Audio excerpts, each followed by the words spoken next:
C'est quoi le SAEMAP? Quelles sont ses missions et ses objectifs? Encadre-t-il réellement les exploitants miniers artisanaux de la RDC comme le prévoit le code minier?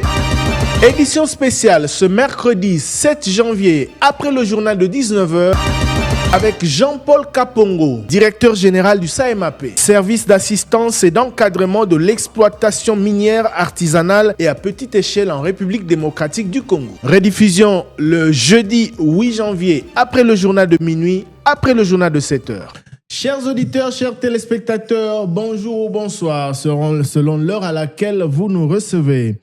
À la tête du SAEMAP, le service d'assistance et d'encadrement de l'exploitation minière artisanale et à petite échelle depuis 4 ans maintenant, il a la lourde mission avec ce service de l'État d'assurer l'assistance et l'encadrement de l'exploitation artisanale à petite échelle des substances minérales conformément à l'article 1er.46 du Code minier.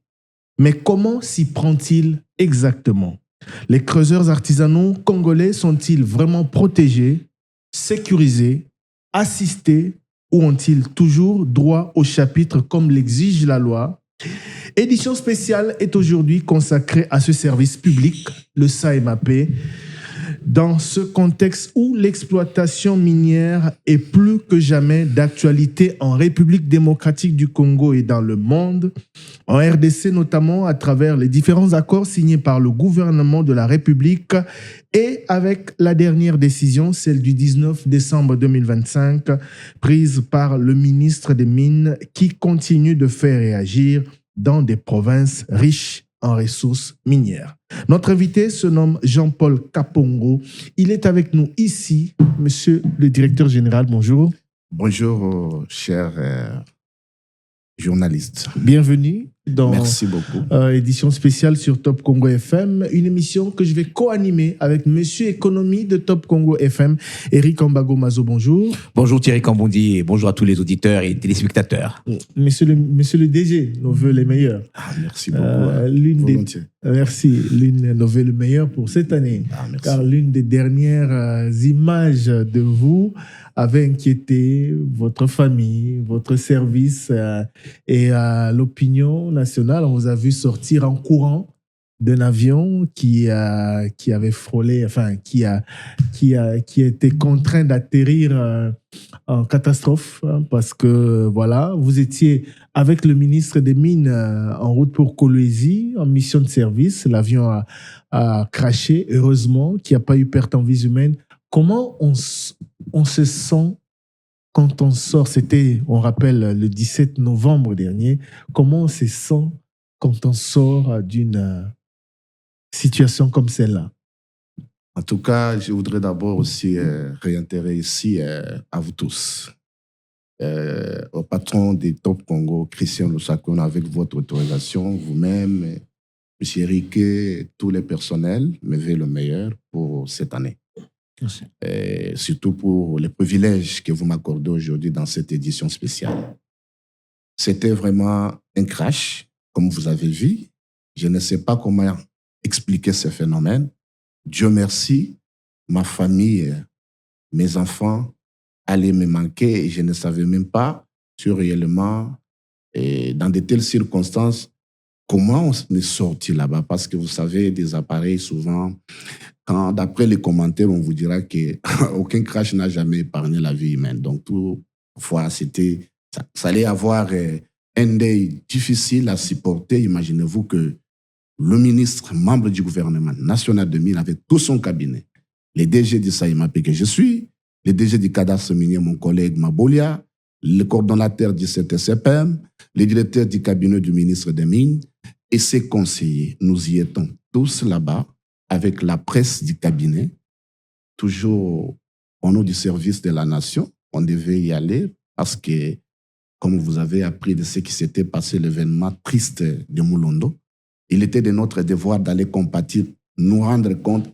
qu'est-ce qui se passe là-bas, qu'est-ce qui a causé ces pertes de vie, des gens qui sont morts là-bas. Et c'était ça la cause. J'ai reçu de la part de son Excellence, Monsieur le ministre des Mines, qui m'a demandé, vous êtes le DG, alors nous devons aller.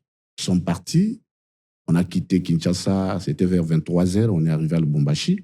Et de Lubumbashi, on devait prendre cet avion-là. Donc, ce n'est pas phénomène. À l'atterrissage, les trains du derrière s'est coupé et l'avion a pris feu. Et nous avons vu que tous, on était déjà partis. Mais comme ce n'était pas le temps prévu par Dieu, Dieu nous a épargnés à tout ça. Nous disons merci à Dieu, à vous tous qui avez compati avec nous. Et nous voilà, nous sommes là. C'était le 17 novembre dernier. Exactement.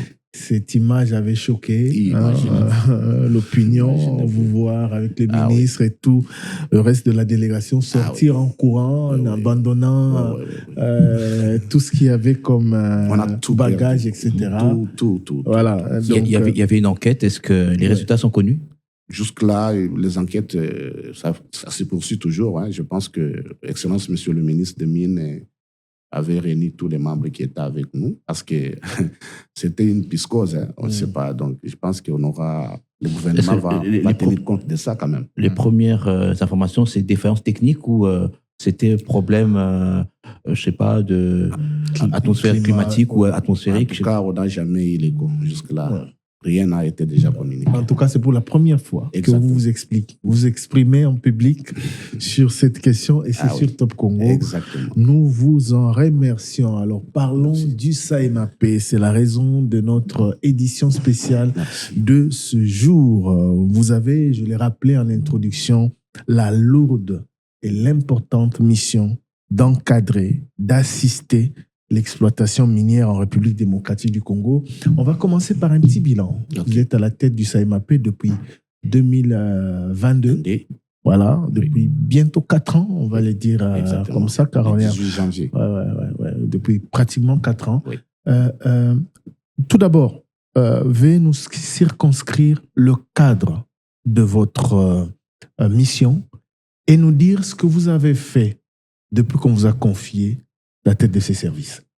Merci beaucoup, Monsieur Thierry Kambundi. Je vous apprécie beaucoup, souvent dans des pareilles émissions. C'est un grand privilège que vous nous donnez, nous, les mandataires, l'exécutif. C'est bien de communiquer. Des fois, nous sommes là, les gens ne comprennent pas ce qui a été fait, c'est quoi. Et il faut maintenant, quand nous avons de telles occasions, montrer que les chefs de l'État a quand même des Congolais qui lui accompagnent dans sa lourde tâche en tant que garant des bons fonctionnements de toutes les institutions de la République. À ma nomination en 2022, tout a commencé par un état des lieux général du service. Comme vous le savez, le SAEMAP, c'est un service public de l'État. Créé depuis avril 2017. Oui, depuis. Ça a commencé déjà. Non, le SAEMAP a été créé en 2003. C'est avec l'avènement du musée Laurent-Désiré Kabila. Mais et ça a suivi une mutation juste en 2017 avec l'avènement du Premier ministre Sami Badjiba, aujourd'hui sénateur. Donc, parce qu'il y a eu beaucoup de réformes. La Banque mondiale n'avait pas voulu. Il y avait des termes en anglais. Il fallait changer parce qu'en réalité... Il y avait le CESCAM avant. Oui, on appelait au départ CESCAM, Small Cam et tout ça. Il fallait élaguer tous ces mots qui étaient liés en anglais pour laisser ça en français, pour permettre que les Congolais qui sont les géniteurs même de ces services comprennent et vulgariser aussi les codes miniers. Vous savez, les codes miniers, les règlements miniers, c'est toujours en français. Donc, en 2017, il y a eu un décret créé numéro 17009 du 4 avril 2017 qui donnait à ces services comme étant d'abord une autonomie administrative et une autonomie financière. Néanmoins, nous sommes un service très important au travers du ministère des Mines. Parce que dans notre pays, comme vous savez, que la République démocratique du Congo, c'est un pays à vocation minière. Et nous avons aujourd'hui dans notre pays des systèmes. Nous avons le système de l'exploitation minière artisanale, qui est un système lié aux Congolais, de père, de mère. Donc, comme j'avais dit autrefois, comment les Congolais peuvent obtenir, parce que l'article 5 du Code minier interdit à n'importe quel Congolais de toucher aux mines de la RDC. Et ce qui fait que pour toucher aux mines, il y a des procédures. Au niveau de l'artisanat minier, il faut commencer par la procédure d'obtention d'une coopérative minière. Et tout commence au niveau des divisions des mines. les Congolais se réunissent 20, ils remettent leur carte d'électeur. Ils créent une coopérative. Ouais. La coopérative minière, c'est une question, bien entendu, de tous les Congolais. Il n'y a pas un chef. Donc, il faut que ça soit clair.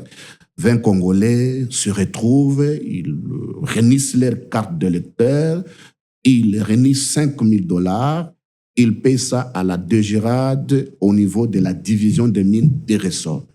Et la coopérative minière a droit à 2 carrés dans une zone d'exploitation artisanale. Mais l'exigence pour faire partie de cette coopérative... Ça, c'est le premier système. L'exigence, c'est d'avoir la nationalité congolaise. Car l'exploitation artisanale n'est réservée qu'aux Congolais. Qu'aux Congolais. Ouais. Donc, dès que vous avez votre statut, il est notarié, il est traité au niveau de la division des mines, il est envoyé à Kinshasa à la direction des mines.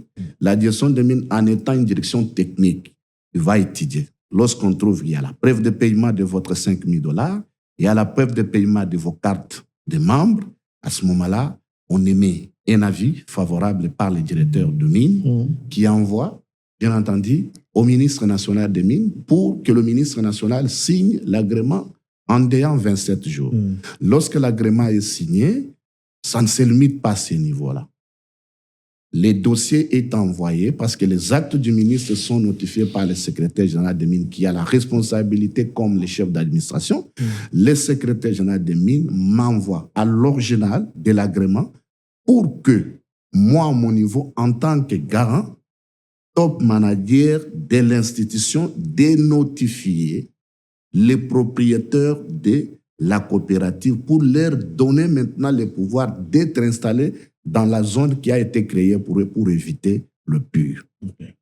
C'est ça la procédure. Ça, c'est ce qui concerne l'artisanat minier pour les Congolais. Oui, c'est vrai, aller vite en besogne en nous rappelant la procédure, c'était prévu, mais ma question était plutôt au niveau du bilan. Le bilan, oui, c'est ça. Vous avez dit... que j'étais en train de dire que nous avons trouvé... Tout a commencé par un état des lieux. État des lieux sur le plan technique, sur le plan administratif, il y avait beaucoup de désordre. Tout le monde pouvait dire qu'il est détenteur d'une coopérative minière.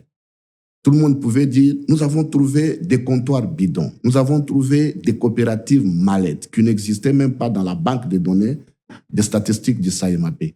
La première des choses, je devais chercher voir le caractère qui incombait mon service. C'est un service qui a un caractère technique très important pour le ministère des Mines, pour accompagner le ministre des Mines à l'encadrement des artisanaux. Il fallait mettre les ingénieurs civils. Il faut mettre les géologues pour me permettre d'aller de l'avant de ce que je pouvais faire au travers de la République démocratique du Congo, sur l'ensemble de la République démocratique du Congo. Et voilà, j'ai mis des ingénieurs, j'ai mis des géologues, on a commencé à étudier province par province, filiale par filiale. Nous prenons Kasaï, les grands Kasaï, nous voyons les diamants. Qu'est-ce qu'il faut faire? Nous trouvons que, en tout cas pour le Kasaï central, partout là, les artisanaux ne sont plus là. Ils sont maintenant ici à Kinshasa, les autres sont à Lubumbashi, les autres sont à Kolwezi. Quelle est la problématique? Partout où ils pouvaient travailler pour les diamants de suivi, on vous dira c'était l'AMIBA. Donc toute cette roche, l'AMIBA avait déjà récupéré. Et ça créait des problèmes. La conséquence, c'est quoi? Vous avez vu l'exode rural. On en a autant aujourd'hui qu'on appelle aujourd'hui les Wewa. Alors, il y a de cela quelques années, ces gens, ils se prenaient en charge eux-mêmes. C'est pareil avec l'espace du Grand Katang. Vous trouverez que les artisans se retrouvaient dans des permis concédés et l'applicabilité de l'article 30 et du code minier qui donne minimum aux détenteurs de titres miniers de renoncer et de donner cet endroit à un domaine de l'État pour que les DG du SAEMAP sollicitent de la part du ministre des Mines la création d'une ZEA afin d'installer la coopérative là-bas. Aucun détenteur ne le permet. De respecter ça n'a jamais été respecté. Cette disposition de la loi. Cette disposition n'a jamais été respectée jusqu'à aujourd'hui, mais ça se trouve dans les codes miniers. Et c'est ça la conséquence de tout ce que vous apprenez, la superposition des coopératives où des gens pouvaient se retrouver dans les concessions d'autrui et les autres, les propriétaires des concessions, en train de payer même les droits superficiels au niveau du CAMI. Il est ici à Kinshasa, il est en Europe, il est aux États-Unis, mais il ne sait rien. Parce que vous savez, quand on donne un permis de recherche ou une autorisation de carrière permanente au niveau du CAMI, il y a des durées qu'on donne. Et des fois, les gens n'ont pas assez de moyens. La capacité financière leur pose souvent des problèmes. C'est comme ça qu'ils abandonnent parfois leurs titres et les créateurs dans leur tête, ils ne savent pas que ce sont des titres d'autrui. Quand ils viennent, ils font leurs recherches, ils tombent sur le jugement, ils commencent à exploiter. Ok. Il fallait chercher à se nuire. Qu'est-ce que vous avez fait après ce constat-là? Je devais d'abord avoir les statistiques réelles de vraies coopératives qui ont suivi la procédure normale. Vous les avez aujourd'hui? Aujourd'hui, nous avons sur l'ensemble de la République démocratique du Congo 1445 coopératives recensées au SAEMAP. 1445 coopératives. Vous avez trouvé combien? J'avais trouvé à peu près plus de 320 coopératives comme ça, qui étaient un peu en ordre. Je parle des coopératives qui ont suivi de très bonnes procédures. Et par le moment, les statistiques étaient données, chaque ONG pouvait s'élever, il donne. Aujourd'hui, aucune ONG ne peut accéder dans un site minier artisanal sans qu'il puisse avoir mon autorisation. Je n'accepte plus ça.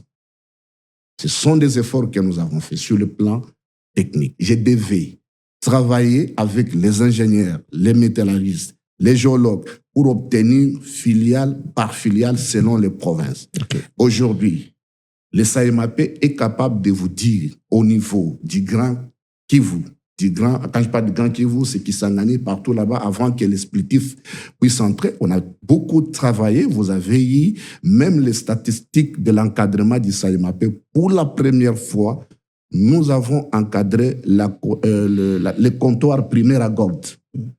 On a atteint 8 tonnes d'or d'une exploitation artisanale à partir du puits d'extraction jusqu'au niveau de l'entité de traitement. Et ça ne s'est jamais fait. Des fois, on vous parlait de 20 kilos, 30 kilos, qui étaient quand même comme statistique au niveau de la Banque centrale du Congo. Mais avec mon avènement, une seule province de Sud Kivu, dans l'espace de 6 mois, nous avons atteint 8 tonnes d'or qu'on a présenté au chapitre. Cela a fait l'objet d'une communication. C'est ce qui a fait qu'aujourd'hui, le chef de l'État s'est approché de plus en plus avec le Qatar. Et aussi, moi, je fais partie, c'est ma fierté parce que c'est moi qui a donné cette initiative. Nous avons créé au niveau du SAEMAP une initiative qu'on appelle ITB, Initiative de traçabilité des bases. Parce qu'on a trouvé ITRI. Ce sont des initiatives étrangères. On n'avait pas vraiment le contrôle sur la chaîne d'approvisionnement. Or, la problématique de l'artisanat minier au Congo, si on est en guerre, c'est parce que nous cherchons à connaître l'origine de nos minerais. Et pour connaître l'origine de nos minerais, il faut les contrôles qui commencent en amont, en aval. À partir du puits d'extraction, il doit y avoir les agents de SAEMAP qui encadrent, qui amènent. La mission, c'est quoi? C'est canaliser toute cette production dans les circuits officiels. Okay. Ce sont des efforts que nous avons faits à notre avènement sur le plan technique. Voilà. On va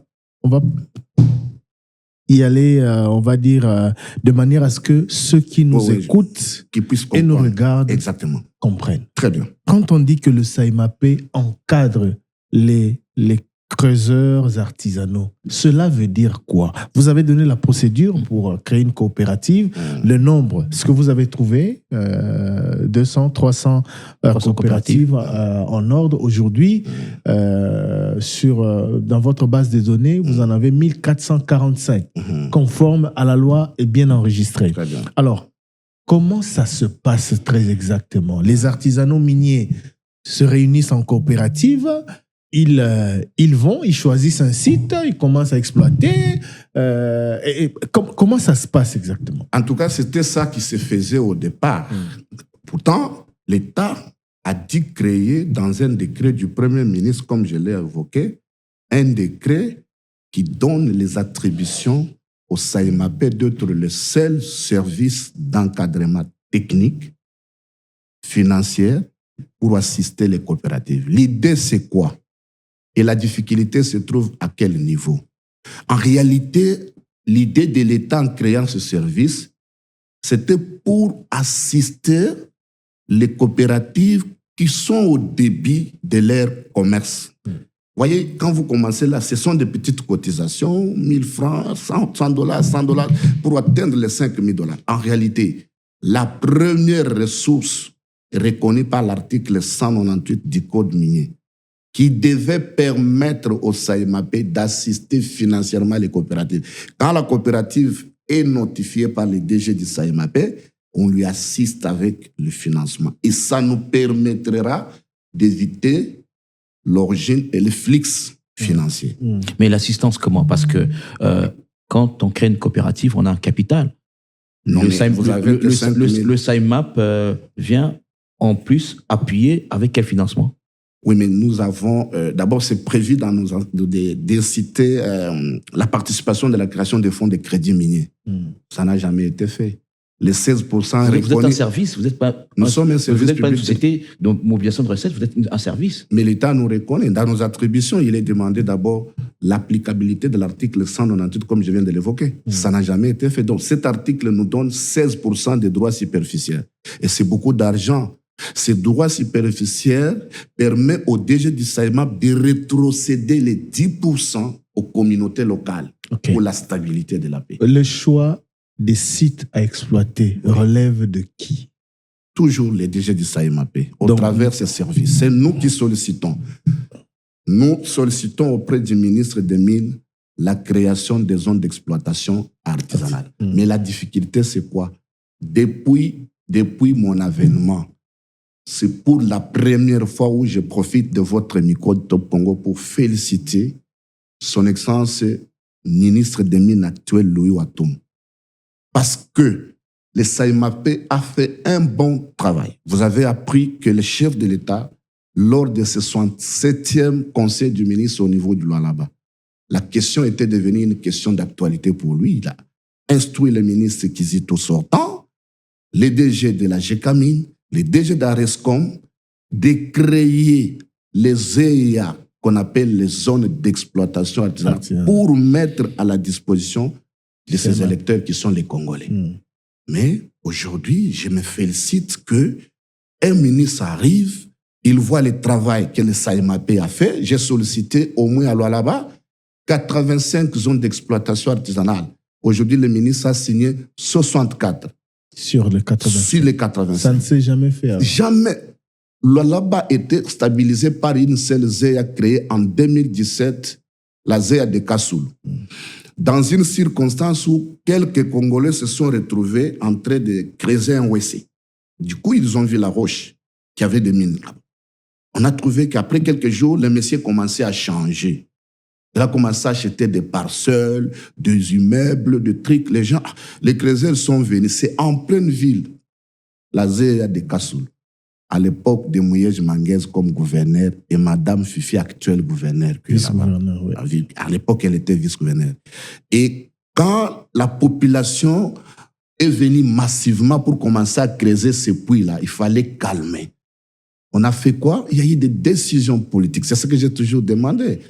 L'accompagnement de notre Parlement de l'époque, le président Kabila a demandé qu'est-ce qu'il faut faire? Le ministre Kaboulou était obligé d'aller. Moi, j'étais encore dans l'administration, je me rappelle cette période-là.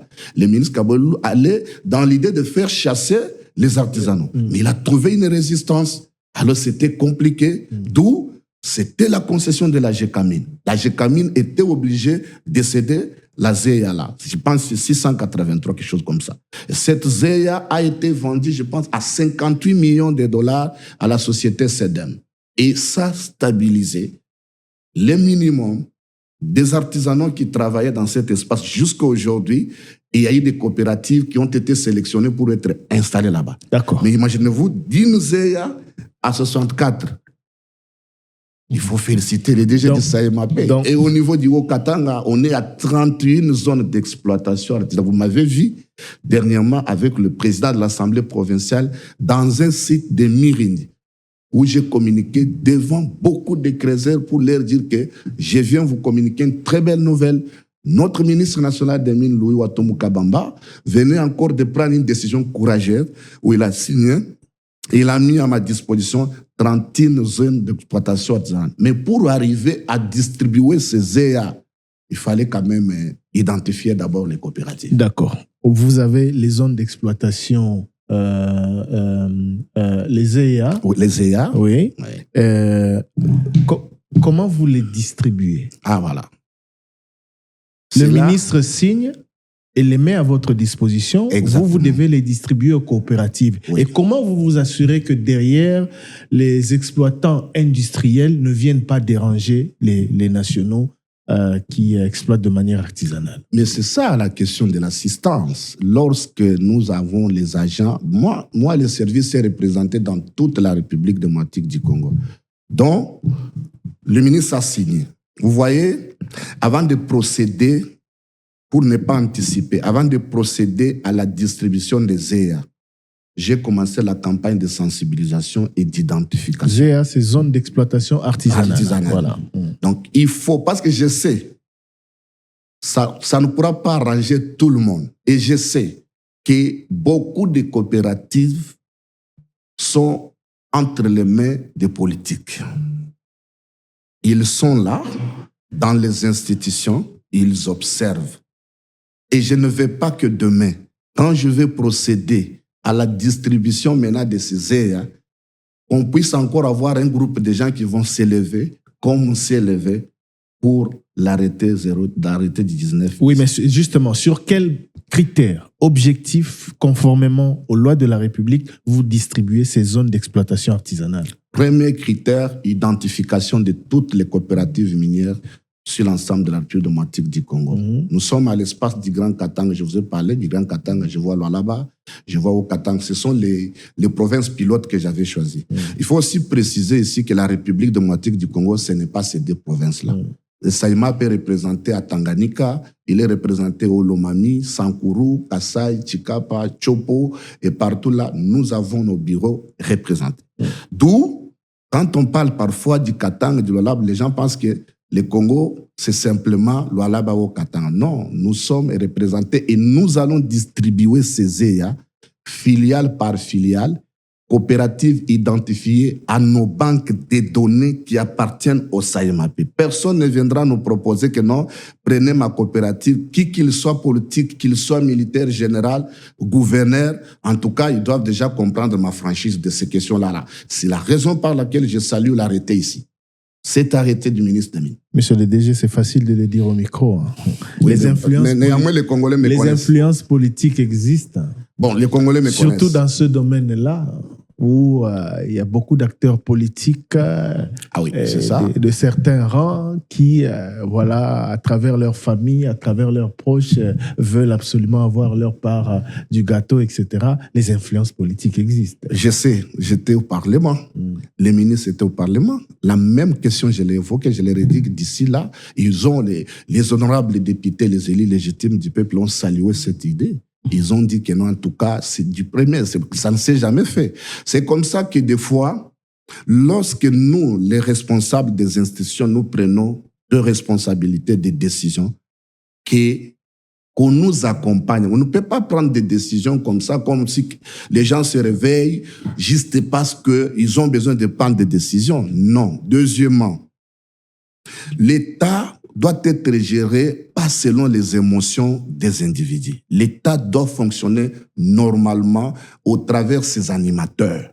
Aujourd'hui, l'artisanat minier congolais, j'ai lancé les travaux, je pense que les Top Congo étaient aussi représentés au niveau de Memling, donc de la formalisation et de la professionnalisation. C'est encore un élément de titan que j'ai apporté. Donc ça veut dire, je suis en train de faire la mutation de l'artisanat minier vers la petite mine.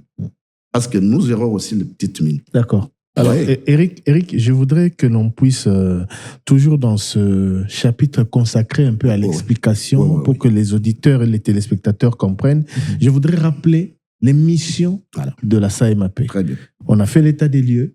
On dit comment il faut procéder, mais parmi vos missions, il y a assurer la formation et apporter l'assistance technique et financière aux coopératives minières et aux exploitants du secteur de la petite mine en vue de renforcer leur capacité managériale et de promouvoir l'émergence d'une classe moyenne congolaise du secteur minier. Okay. Assurer le suivi des flux minières, de la petite mine, de l'artisanat minier, depuis la mine jusqu'au point de vente en vue de canaliser et quantifier toute la production dans le circuit officiel de commercialisation. Okay. Veiller après-vente au recouvrement de l'imposition forfaitaire due à l'État suivant les modalités et mécanismes fixés par l'arrêté interministériel des ministres ayant les mines et les finances dans leurs attributions, conformément à l'article 542 du règlement minier. Ok.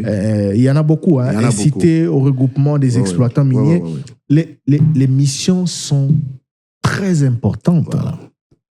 Les missions sont très importantes. Je me suis permis de les rappeler parce qu'après cet état des lieux, on va descendre sur la réalité, sur le terrain pour voir la réalité qui ne ressemble pas forcément au satisfecit qui est le vôtre, monsieur le directeur général.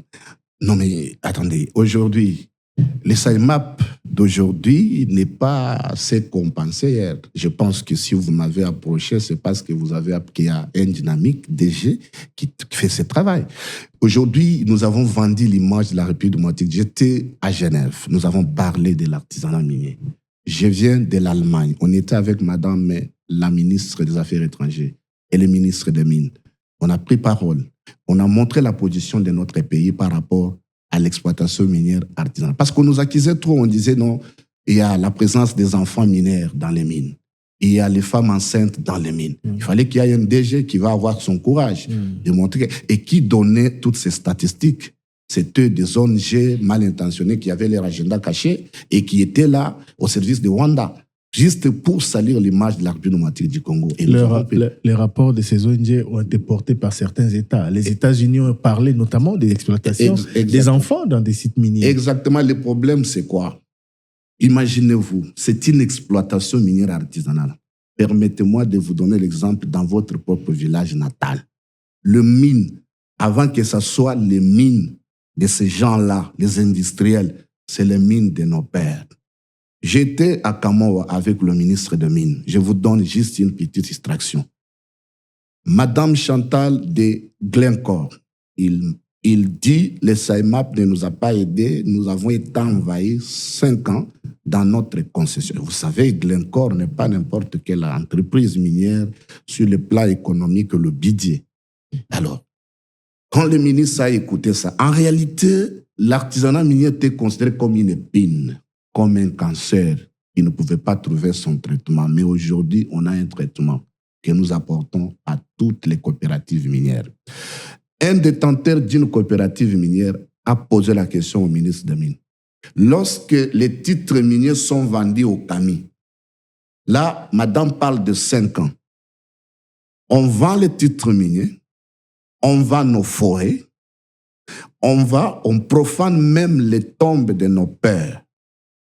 Qui dit vrai, qui a envahi l'autre, entre celui qui a acheté les titres dans 5 ans et celui qui a été né là-bas. C'est là que les gens disent que je suis dire parce que je défends les intérêts des Congolais. Lorsque vous avez un titre minier, vous présentez les titres de faisabilité, vous présentez les titres d'impact environnemental, vous présentez les plans d'atténuation de réhabilitation. Est-ce que ce cahier de charges est respecté scrupuleusement par les industriels? Je dis non. Est-ce que DOT 0,3% est respecté? Je dis non. Parce que regardez, les pays comme la République démocratique du Congo, ce n'est pas pour attaquer n'importe qui. Lorsque vous regardez le groupe CIMOC qui gère aujourd'hui, il est vraiment à la loupe. Mais qu'est-ce qu'on a? Quels les industries, quel type des hôpitaux qu'on a pour la communauté locale? Quel type de routes qu'on a? L'eau sont polluées. Il y a de cela un temps, on consommait ces petites rivières. Et quand ces ONG viennent, ils trouvent nos mamans qui vivent dans les campos là-bas avec leurs enfants. Du coup, ils taxent ces familles locales qu'ils ont constaté la présence des enfants dans les mines. Mais c'est faux. Parce qu'aujourd'hui, nous avons... Il y a l'OIT qui peut vous donner les rapports. Je travaille avec et nous avons PAMEA qui peut vous donner les rapports. Et je suis présent, représenté dans toutes les provinces et je ne peux jamais permettre que les enfants puissent aller dans les mines. Éric Ambago. Monsieur Jean-Paul Kapongo, 1445 coopératives. Okay. Est-ce que vous pouvez nous dire exactement qui détient le capital qui contrôle ces 1445 coopératives? Est-ce que vous savez qui détiennent, disons, qui détient le contrôle de ces coopératives, vous Toutes savez? ces coopératives sont coordonnées et gérées par le SAEMAP, mon service. Oui, c'est nous. Géré par le SAEMAP, mais les financiers, vous ne les connaissez pas, ils sont Voilà. derrière. C'est comme ça qu'il nous est demandé parmi nos missions d'identifier les flux matières. Pour le moment, vous ne savez pas. Pour le moment, vous ne savez pas déterminer Mais le les flux. 16% n'a jamais été payé. Comment je vais faire? Quel miracle je vais conjuguer? Il faut que l'État me paye les 16% qui est reconnu. Vous l'aurez quand? Parce C'est que le 16%. code minier nous sert comme la Bible. L'État a créé son propre service avec un décret du Premier ministre qui est au-dessus même de la Donc, pour l'instant, parmi les 1445, il y a certainement des financiers occultes. Mais c'est par là la grande difficulté ouais. est que comme SAEMAP, les frais qui ont été, la ressource qui a été prévue pour que SAEMAP assiste les coopératives financièrement, apporte la formation, l'encadrement technique. Du coup, ces 7% n'a jamais été payé par l'État. Mais vous fonctionnez comment? Nous fonctionnons avec l'article 542 heures. Donc, le frais en rémunération des services rendus. Il faut savoir que le SAEMAP n'est pas un service d'assiette, ni un service de régénérateur de ressources, comme les autres le pensent. Donc, ça dit, là, je demande au ministre de Mines et le ministre des Finances de signer directement l'arrêté interministériel dont vous avez évoqué ici. Donc, aujourd'hui, vous êtes incapable. Pour déterminer les attributions, les cadres de collaboration entre la DGI et le SAEMAP, mon service. Afin que vous vous retrouviez dans vos droits conformément au code minier. Je salue aussi l'engagement du gouvernement, parce que le président de la République a donné les instructions aux membres du gouvernement pour le paiement maintenant du 16%. Et je pense les instructions ont été données noir sur blanc. Là, je dois être clair. J'avais beaucoup plaidé pour ce cas. Madame la Première ministre, que je souhaite aussi meilleurs vœux, a instruit notre ministre des Mines. Et le ministre des Mines actuel, il est très actif. Il n'est pas dans les discours, il n'est pas dans les ateliers, il est concret. Et j'ai déposé les documents. Je pense que d'ici là, mon 16% va parvenir à notre caisse pour que nous puissions... Donc pour l'instant, l'assistance... Pour l'instant, c'était compliqué. Pour l'instant, l'assistance et l'encadrement ne se fait pas. On identifie parce que les coopératives vont aller chez les Chinois. Malheureusement, le DG de SAEMAP n'est pas l'encadreur des Chinois. Vous voyez, ils vont aller chez les Chinois, on leur donne de l'argent que je ne peux pas connaître parce que il faut connaître quand les Chinois viennent ici dans notre pays. L'artisanat minier, ce n'est pas pour les Chinois. Alors, ils donnent l'argent aux artisanaux. Les artisanaux deviennent redevables à ces gens-là. Vous voyez. Pourtant, si l'argent était donné au SAEMAP, les SAEMAP devaient être redevables à chaque coopérative. Vous venez, on vous notifie. Donc, pour l'instant, ces différentes coopératives, ces creuseurs artisanaux sont à la merci en tout cas, des sont là, je dois être honnête. Étrangères. Nous nous limitons à l'encadrement, à l'identification, aux statistiques, mais sur le plan financier. En tout cas, on ne sait pas comment ces coopératives opèrent. Ces questions que nous avons demandé à son essence, monsieur le ministre. Je pense que c'est parmi les recommandations que j'avais demandées au ministre qui ont poussé le ministre des Mines aujourd'hui de signer cet arrêté que nous saluons. Pourquoi? Parce que cet arrêté nous permettra d'identifier les sources d'approvisionnement de chaque entité de traitement. Parce que les entités de traitement sont approvisionnées par les coopératives minières. À cela, nous pouvons maintenant connaître cette coopérative qui les finance. Si c'est un financement qui vient quelque part là, on pourra bloquer la situation. Voilà pourquoi c'est un arrêté qui vient tomber à pic. Et nous avons mis la commission. Quand je parle, on vient de clôturer la première partie au niveau du Lualaba. Comme information à votre auguste, je peux vous le dire déjà que toutes les entités de traitement qui ont passé par la commission du contrôle, ils travaillent dans les faux. Toutes, sur l'ensemble du Lualaba. Maintenant, là, la commission est en train de quitter Lualaba pour arriver au Katanga. Nous voulons assainir notre secteur. Et c'est par là que nous allons bloquer le système. Mais cette décision a été jugée précipitée par des creuseurs artisanaux. Il n'y a pas une décision précipitée qui engage le secteur minier au Congo. C'est le ministre national. Mais pourquoi il a suspendu dans certains points? L'arrêté est ouvert. Il l'a suspendu. Il n'a pas suspendu l'exploitation. Non, il n'a pas suspendu. Non, il faut que les gens lisent bien le communiqué. Le ministre n'a pas suspendu. Le ministre a ouvert le débat au niveau du cabinet, dont moi je fais partie comme membre avec lui-même. C'est qu'il y a des commissions. Il y a une commission qui est sur le terrain, qui a fini la mission hier, avec Madame la gouverneure Djilou Alaba, et tous les services de l'État étaient représentés. Et cette commission quitte aujourd'hui pour continuer la même mission à Lubumbashi. La première partie, on a fini avec les entités, c'était des entités qui travaillaient dans les faux. Vous allez voir les conséquences que les gens vont tirer. On rappelle la décision du gouvernement, la décision qui date du 19 décembre 2025, un arrêté ministériel du ministre des Mines portant, vous contestez le terme suspension, mais portant suspension de toutes les entités de traitement de substances minérales issues de l'exploitation artisanale de la filière cupro-cobaltifère. Œuvrant en République démocratique du Congo. Et on rappelle également que le SAEMAP a fait partie de cette commission qui était à pied d'œuvre là-bas. Exactement. Et qui aujourd'hui travaille dans les Hauts-Katanga. Et cette décision a suscité énormément de réactions, levé des boucliers, beaucoup de réactions qui vont dans le sens contraire de la décision du gouvernement. Mais ça se démontre que l'État a perdu le contrôle de cette filière. Pardon ? Cette décision démontre que l'État avait perdu le contrôle de cette filière. Non, attendez.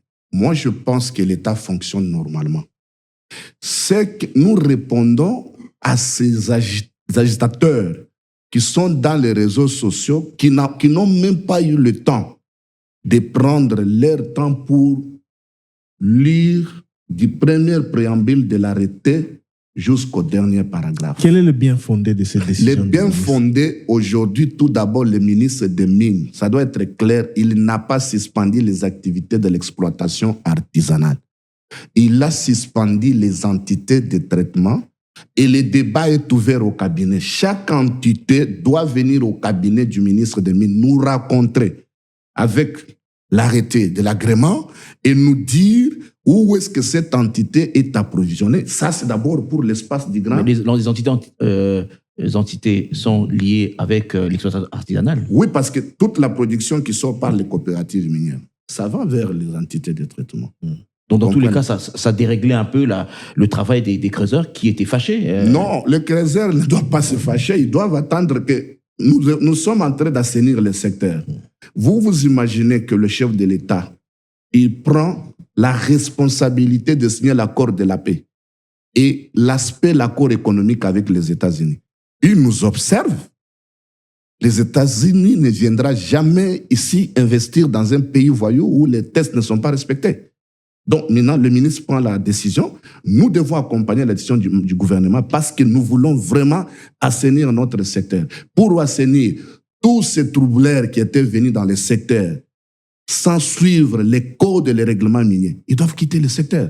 Comme ça, on laisse l'espace à ceux qui respectent les cahiers des charges. Cette décision ne peut marcher que si le SAEMAP a les moyens de sa politique. Mais c'est ça, c'est que... Vous n'avez pas les moyens de votre politique. Non. Donc ça va échouer. Non, ça dure quoi? La première étape d'abord, je peux même vous montrer ici là que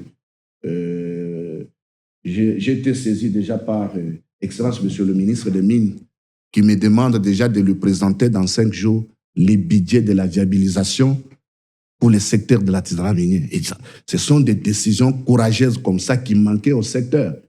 Parce que les coopératives ne doivent pas se fâcher. Les coopératives doivent attendre que nous puissions faire le travail de viabilisation.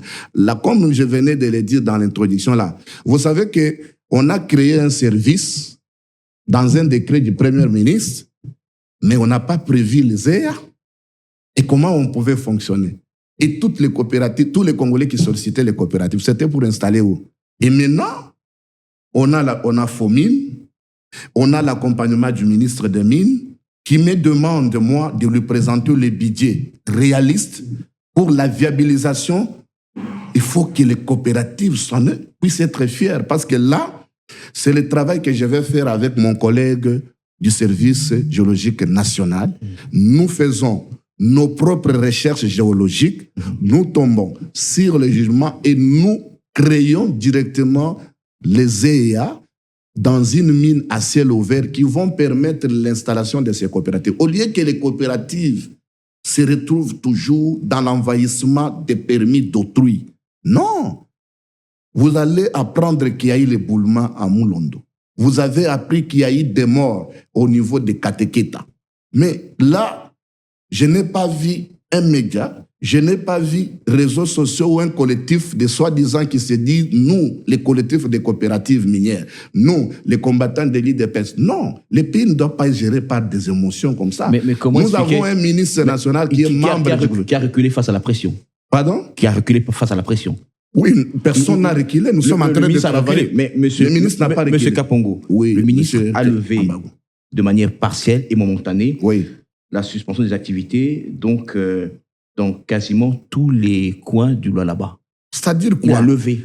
Parce qu'il y a eu une tension des creuseurs artisanaux et le ministre a décidé... Nous connaissons là où la tension arrive. C'est comme, cher Thierry le disait ici, nous connaissons les manipulateurs qui sont derrière tout ça. Les artisanaux doivent se comporter dans la conduite que nous leur donnons au travers des coopératives. Monsieur le ministre, le ministre des Mines a été obligé de publier un communiqué pour annoncer... Oui, parce que la première étape est finie. La levée de partielle. La première étape du contrôle des entités de traitement pour la province du Lualaba est finie. Ça devait être accompagné d'un communiqué de presse du cabinet du ministre des Mines. La mission, ça se poursuit. Aujourd'hui, la même équipe arrive au Katang. Quand on va finir encore au Katang, le ministre des Mines va encore donner un deuxième communiqué. Et tout ça, ça ne se limite pas à ce niveau-là. Nous sommes ouverts au cabinet, 4e niveau, bâtiment intelligent, où nous attendons toutes ces entités de traitement seront convoquées et celui qui ne va pas présenter ses moyens et là où il a provisionné, on va élaguer parce que nous avons aussi le pouvoir de retirer les agréments. Je rappelle à nos auditeurs et téléspectateurs que notre invité, c'est le directeur général du SAEMAP, un service qui a pour mission l'encadrement de l'exploitation artisanale des mines en République démocratique du Congo. Très bien. Donc, à vous entendre parler par rapport aux missions que je viens de rappeler ici, il y en a beaucoup. Vous souffrez encore d'un manque de moyens financiers pour mobiliser votre budget, pour déployer votre personnel sur le terrain et pour véritablement encadrer les creuseurs artisanaux.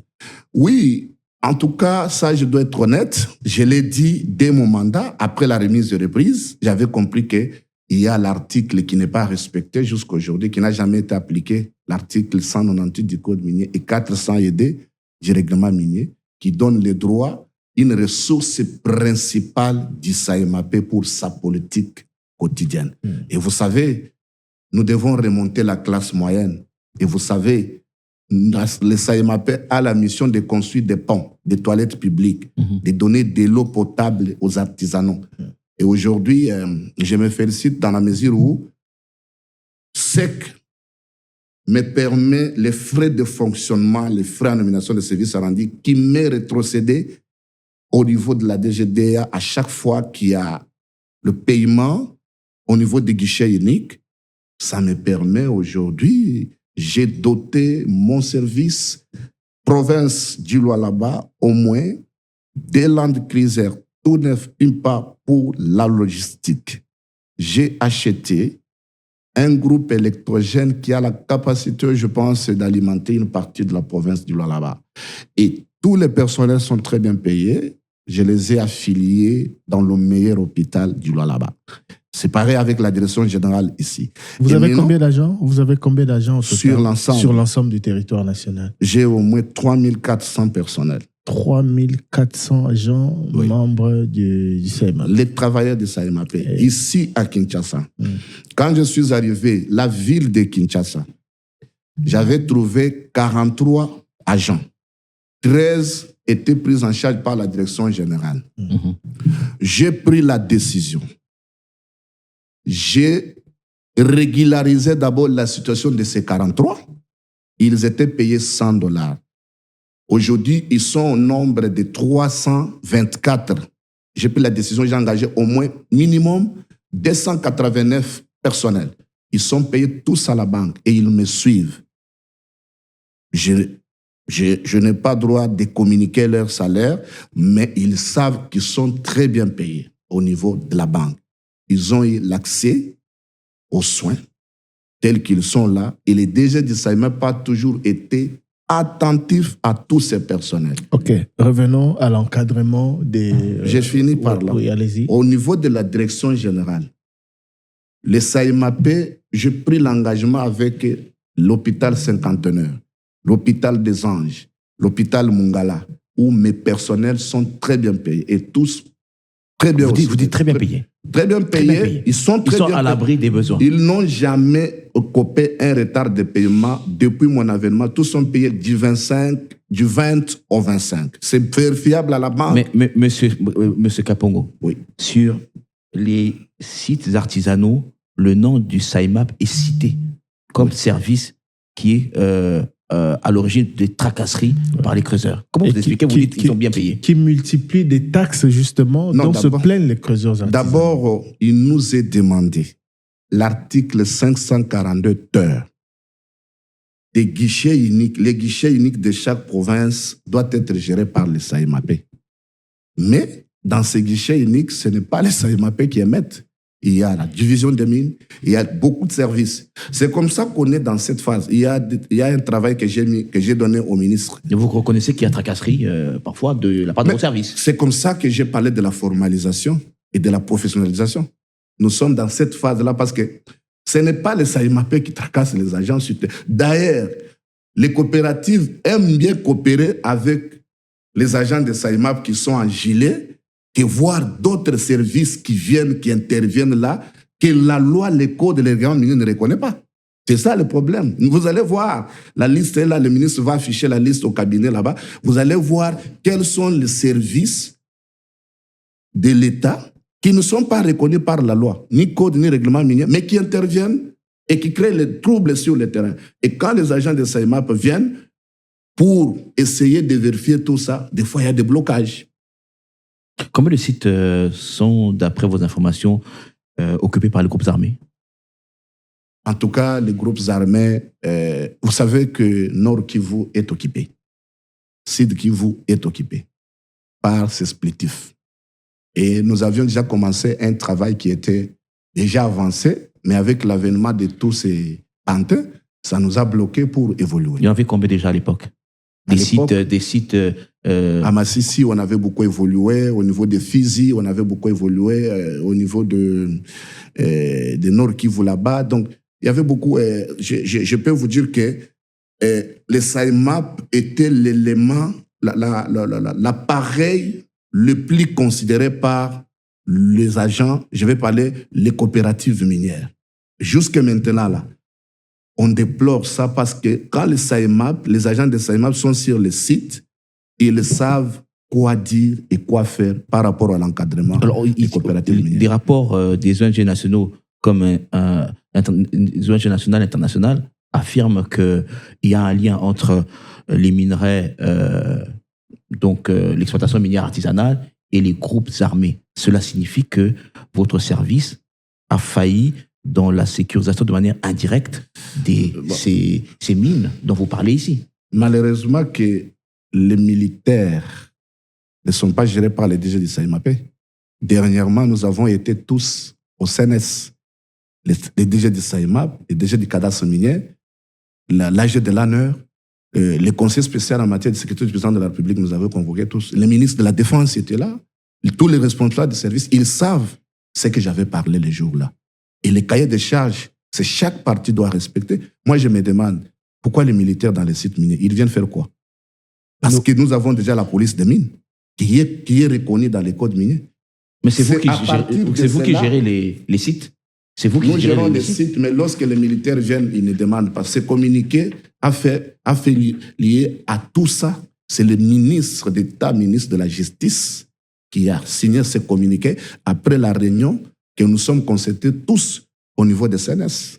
Donc, j'étais très dur envers tout ça. Mais qu'est-ce qu'il faut pour que ça change? Ce qu'il faut, c'est que nous avons la commission de lutte contre la fraude minière.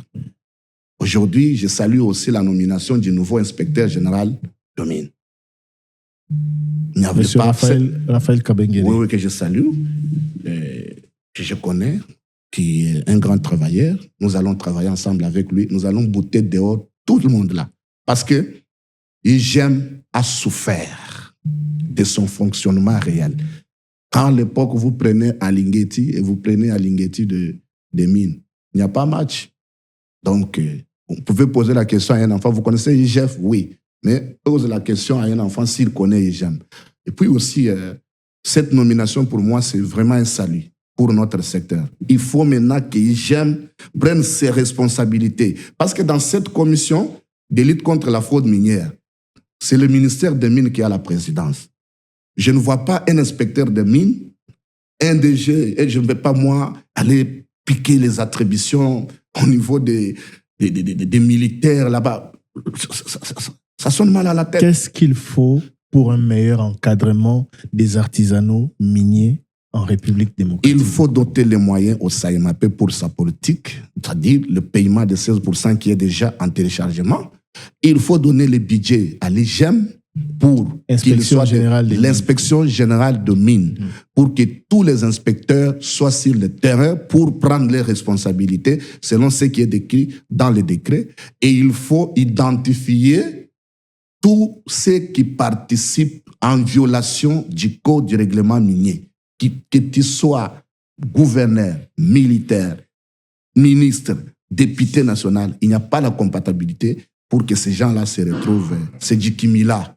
Est-ce qu'on laisse le secteur être assaini par ceux qui sont reconnus par les codes et les règlements? Est-ce qu'au stade actuel, malgré les difficultés que vous avez évoquées ici, le SAEMAP sécurise suffisamment l'artisanat minier en République démocratique du Congo? Suffisamment, oui. Là où il y a nos services, oui, mais là où il y a des militaires, c'est difficile. Mais qu'est-ce qui s'est passé à Moulondo? Vos services étaient là. Oui, il y a eu des morts. Qu'est-ce qui s'est passé? Vous avez vu qu'à Moulondo, nous ne sommes pas restés les spectateurs dans nos bureaux comme les autres le disent qu'on reste au bureau climatisé. Nous avons failli, comme on venait de le commencer à l'introduction. C'est ça même les crashs qu'on a eu. On est parti tous les ministères des mines parce qu'on a appris, il y a eu ça. Et quand on est arrivé, on a trouvé des militaires là-bas. Les militaires étaient là-bas. Ce n'est même pas eu l'éboulement. Maintenant, en tirant les balles réelles, les creuseurs ont commencé à fuir, à créer les désordres. Les petits ponts qui étaient là-bas étaient tombés. C'est ça la cause de ce qui s'était passé. On a appris que les militaires étaient en train de chasser les creuseurs artisanaux dans cet endroit là-bas. J'ai posé aussi la question comme vous. Ils font quoi? Ils ont mis leur campo là-bas. Vous n'étiez pas au courant que les militaires étaient là à Moulondo? Non, vous étiez au courant? Quand les militaires sont envoyés là-bas, on ne sait pas. D'abord, ils viennent faire quoi? Donc vous n'avez pas de relais, vous n'avez pas pas d'informations sur... vos relais ne vous donnent pas des informations, ne renvoient pas des informations? Non. Nous, on installe les coopératives dans les EA. C'est supposé que les EA, il n'y a pas de militaires. Oui. Mais quand les militaires arrivent, il faut leur demander les réquisitions. Qui les a placés là-bas? Mais celui qui est votre représentant, qui est dans cette ZEA, vous informe, il doit vous informer immédiatement. Non, vous êtes descendu sur place parce qu'il y avait eu du grabuge. Oui. Mais avant, vous aviez laissé faire, les militaires étaient là. Non, quand nous sommes saisis, nous arrivons, nous trouvons les militaires, on les pose des questions. Il y a même ceux qui ont fui. On pose des questions, qui vous a placé s'il n'y a pas une réponse? Et le ministre national des Mines était là. Moi, j'étais là. Nous étions en face de nous, les artisanaux. Mais la présence de ces hommes en armes là, ils étaient venus faire quoi là-bas? Et qui les a placés là-bas? Ça, c'est la gestion du ministère de la Défense. D'accord. On va chuter à travers les dernières questions.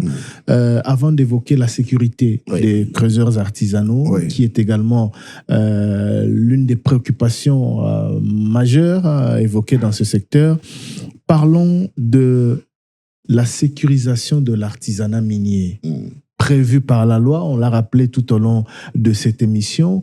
Mais on a l'impression que les autorités, les différents services de l'État n'en font pas assez pour sécuriser l'artisanat minier en République démocratique du Congo. Que chacun profite un peu de ce désordre. Les creuseurs artisanaux sont à la merci des industriels, etc. Alors, qu'est-ce qu'il faut, monsieur le ministre, enfin, monsieur le directeur général, et qu'est-ce qu'il faut faire réellement pour protéger, sécuriser le travail de l'artisanat minier en République démocratique du Congo, afin que, comme le prévoit l'une de vos missions, une classe moyenne dans le secteur des mines soit réellement créée, que ce sorte des textes, que ce soit une réalité? Je pense que c'est par là que, vous voyez d'abord, comme je le disais, nous avons une sécurité qui est méthodologique. Ça veut dire on a des ingénieurs civils, on a des géologues qui viennent assister, voir les conditions par lesquelles les artisanaux sont en train de travailler dans les airs. Mais la première de la sécurisation des artisanaux commence par la création des zones d'exploitation artisanale viables. On n'en avait pas. C'est la raison d'identifier. C'est la raison de l'arrêté du ministre des Mines. Donc, si on possède à la viabilisation des sites et des EA, oui. Je pense vous n'aurez pas beaucoup de cet exode rural que nous apprenons aujourd'hui dans beaucoup de provinces. Les artisanaux auront leur place où ils vont faire leur travail avec l'encadrement de leurs services et ça va se passer comme ça s'est passé au départ. OK. Donc, c'est la première étape, la création des zones d'exploitation artisanale. Parce que déjà, au niveau du centre, je vous donne un exemple.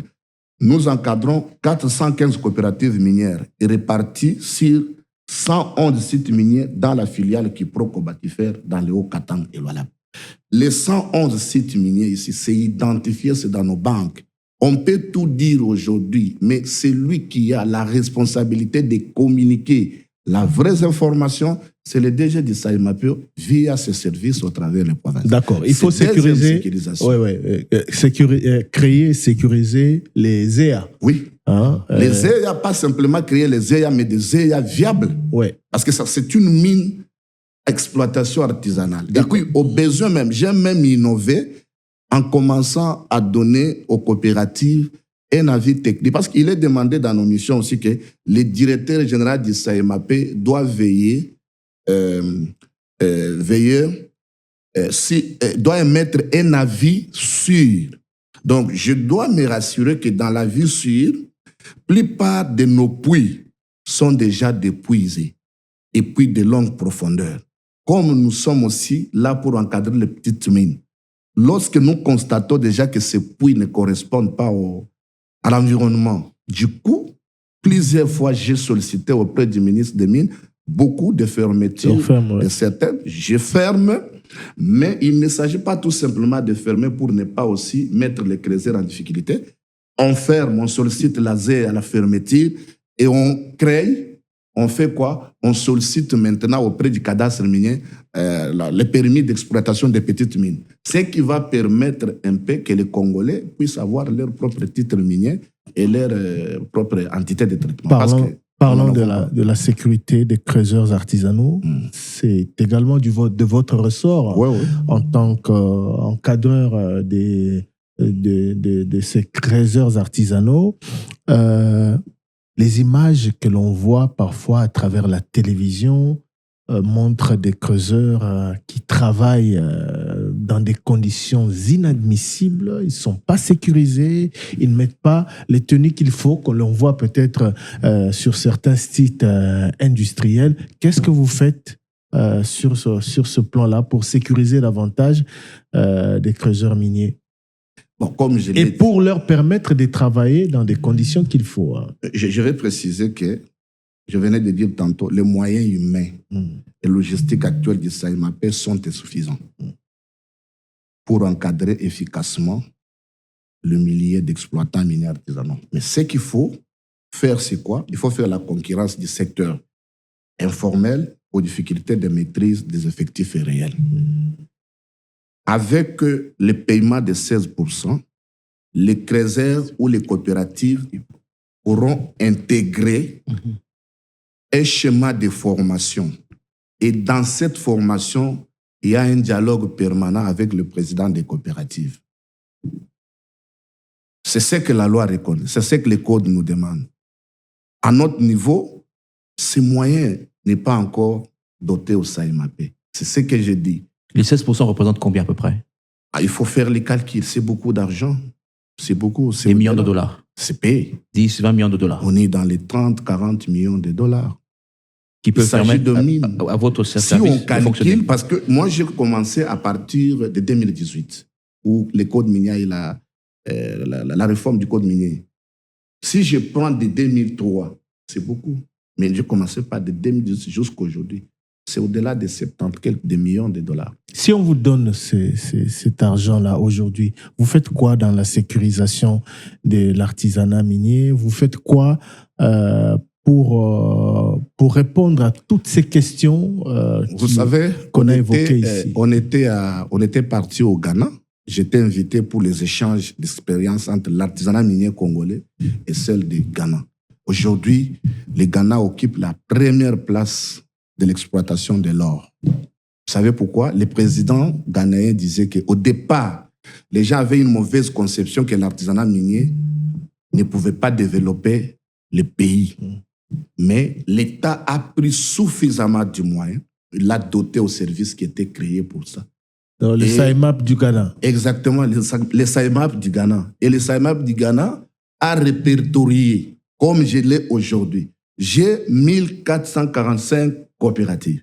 J'ai au moins 111 sites. C'est un travail qui peut me prendre un mois. Affecter des coopératives sérieuses sous l'encadrement. Parce qu'il faut renforcer aussi la capacité du personnel. Si on vous dote de ce budget-là aujourd'hui, parce que vous réclamez des moyens, si on vous dote de ce budget-là aujourd'hui, vous faites quoi? On va s'unir l'ensemble du secteur de l'artisanat minier et je vais basculer directement vers la petite mine. Les Congolais auront pour la première fois leurs propres titres miniers qui vont diminuer beaucoup de troubles au niveau de l'artisanat minier. Les Congolais auront pour la première, je vous donne, il y a un Chinois, permettez-moi de citer son nom, il est venu ici chez nous, il avait la capitale de $50,000 quand nous l'avons reçu. Aujourd'hui, plus ou moins 9 mois passés, ou une année, 2 mois comme ça, les Chinois là a la capitale au moins de $750 millions. Ce que nous avons lu dans les statistiques. Et c'est aux yeux de tous les Congolais. Et les Congolais n'ont pas de capital. Il faut les faciliter la tâche. La seule manière de faciliter les Congolais la tâche, c'est de doter au SAIMAP ces moyens parce que ça va permettre que nous puissions soutenir les coopératives et avoir la même mise sur ces coopératives, savoir l'identification. Parce que si ce n'était pas le cas, pourquoi on nous demande de remonter la classe moyenne? Si ce n'était pas aussi le cas, pourquoi on nous a demandé dans nos missions de participer à la création des fonds de crédit minier? Eric Ambago, pour Monsieur les dernières questions. Kapongo, question directe. Ok. Vous avez combien de coopératives? 1445 vous, coopératives. Monsieur Kapongo, vous avez combien de coopératives? Moi, les DG de SAIMAP, je n'ai aucune coopérative. Certains disent que vous avez des coopératives. Vous parrainez certaines coopératives. Imaginez-vous que j'ai une coopérative. Je devais l'installer où? Mais vous parrainez certaines coopératives. Je ne parraine pas les coopératives. Certains disent que vous êtes derrière certaines coopératives. Avec quels moyens je vais parrainer les coopératives? Moi, je suis le directeur général qui encadre les coopératives. C'est par là que je suis le parrain pour faire les plaidoiries à l'État congolais qui a créé son service de parrainer les coopératives. Et c'est vous qui donnez les meilleurs sites miniers à certaines coopératives? Non. Voilà. Non. D'abord, la procédure pour obtenir la coopérative, ce n'est pas l'aider. Ça ne commence même pas avec le SAIMAP. Je vous ai bien dit, ça commence au niveau des provinces. Ce sont des Congolais qui se retrouvent à Lodja là-bas, qui se sont regroupés. Le DG n'est pas là-bas. 20 personnes, ils sollicitent un endroit et nous faisons les études. Ah, vous avez sollicité ici à Katarakombe, voilà. On vous crée une ZEA. La ZEA, c'est 2 carrés, c'est bien déterminé. Bon. Mais monsieur Kapongo, vous savez, par exemple, que dans tel site, dans tel ZEA, il y a telle quantité, il y a tel... C'est un bon endroit. Vous savez. Parce que des géologues recrutés par vous ont travaillé en amont avant l'attribution de ces zones d'exploitation tout ce qui vient, les DG... Mais vous l'avez dit, monsieur Kapongo. Oui, je suis d'accord. Les DG du SAIMAP notifient une coopérative déjà agréée par le ministre des Mines. Est-ce que vous vous imaginez, quand le chef de l'État, dans son pouvoir dictionnaire, il vous nomme aujourd'hui un directeur général, un ministre quelque part. Pour entrer en fonction, il faut attendre que vous soyez notifié. Le président a son pouvoir dictionnaire. Donc, ça veut dire que le DG, s'il a une coopérative aujourd'hui, il va être installé où? Dans quelle province?